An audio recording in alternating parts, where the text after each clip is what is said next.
Okay, welcome guys. Sa atong second example about separation of variables. So, naata equation xy dx minus x plus 2 dy is equal to 0. So, for this one, kailangan sa nato i-transpose ang atong second term sa right side.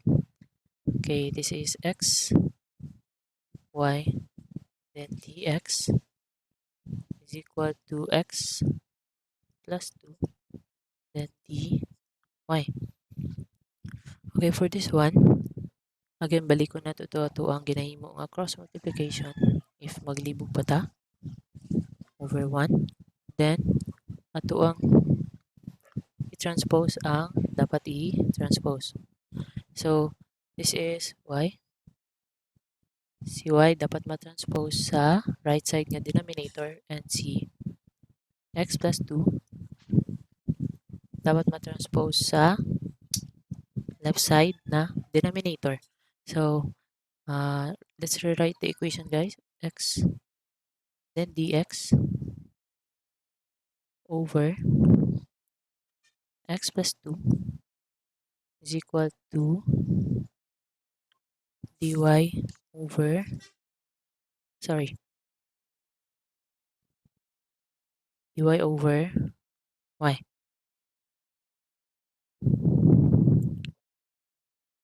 Okay, after this one, kabaluta nga dili na to ma-integrate in terms ani nga format. So, by this one, we need to reduce our equation. So, by using this one, x. So, x divided by x plus 2. So, just need to multiply this x plus 2 to 1. So, minus, then x plus 2. Okay. So, for this one, the answer is x minus x is 0. Then, wala na tayo lain. Then, positive 2 will become negative 2.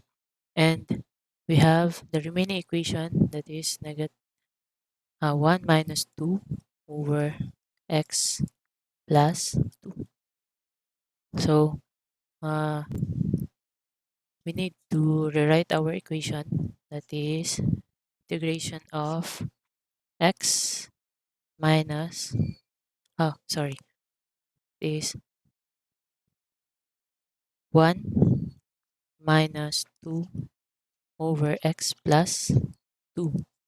Then dx is equal to dy over y. And by this one, pwede na po nato ma-rewrite ang ating equation as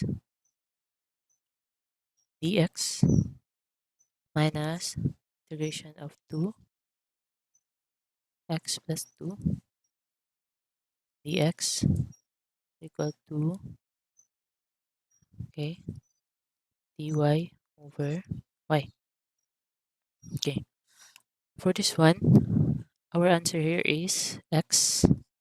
Then the second term is negative 2. Then ln x plus 2.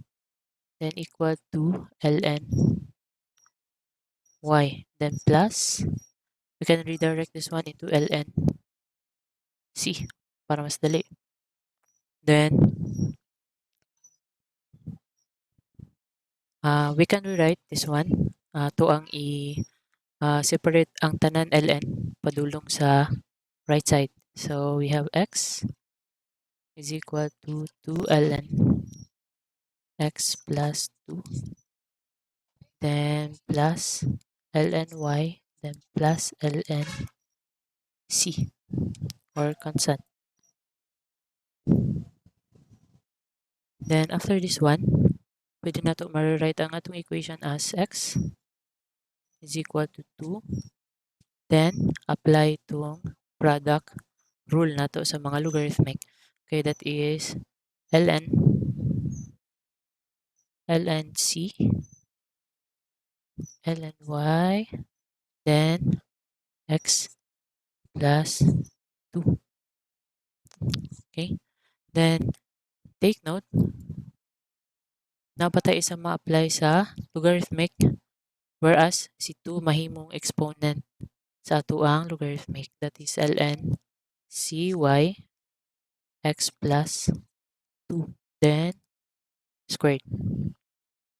So, we can also rewrite this one as into exponential form, that is e raised to x, then e raised to ln, then cy, then x plus 2, then squared.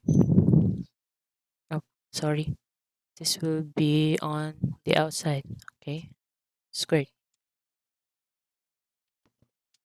So, atong final answer, guys, will be e raised to x and equal to c y x plus 2 squared. Okay, don't forget sa atong taas. Sa taasan ni. This should be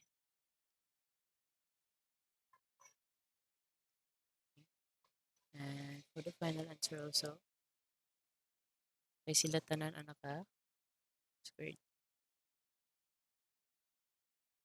Is the final answer. Thank you for watching, guys.